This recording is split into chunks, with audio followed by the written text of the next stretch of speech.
প্রেমের সম্পর্কে জেরে এক স্কুল পড়ুয়া ছাত্রের অস্বাভাবিক মৃত্যু। ঘটনার বিবরণে জানা যায়, আগরতলা সংলগ্ন শ্রীনগর থানার অন্তর্গত দক্ষিণ আনন্দনগর রায়গতি পাড়ার এক স্কুল পড়ুয়া ছাত্রীর সাথে আনন্দনগর 10 নম্বর পাড়া এলাকার নন্দন দাসের স্কুল পড়ুয়া ছেলে অনির্বাণ দাস ওরফে শানুর প্রেমের সম্পর্ক গড়ে ওঠে।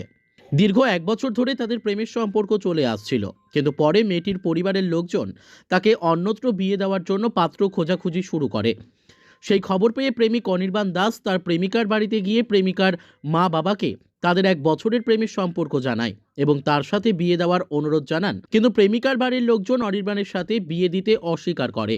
এমনকি অনির্বাণের প্রেমিকার পরিবারের লোকজন শ্রীনগর থানায় অনির্বাণের বিরুদ্ধে লিখিত আকারে মামলা দায়ের করে এবং শ্রীনগর থানার পুলিশ প্রেমিক অনির্বাণকে থানায় ডেকে এনে জিজ্ঞাসাবাদ করে। প্রেমিকাকে হারানোর যন্ত্রণাকে সহ্য করতে না পেরে অভিমানে অনির্বাণ দাস বুধবার তার নিজ বাড়িতে পরিবারের লোকজনদের চোখে ফাঁকি দিয়ে ফাঁসিতে আত্মঘাতী হয়।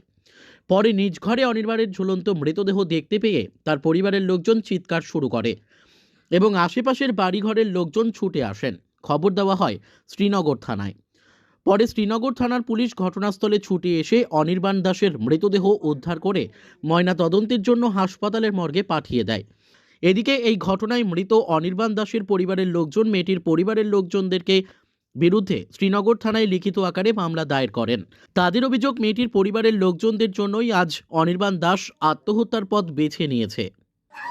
মায়ার কাকা, মায়ার সহ আর মায়ার মামি সহ 5 সেকেন্ডে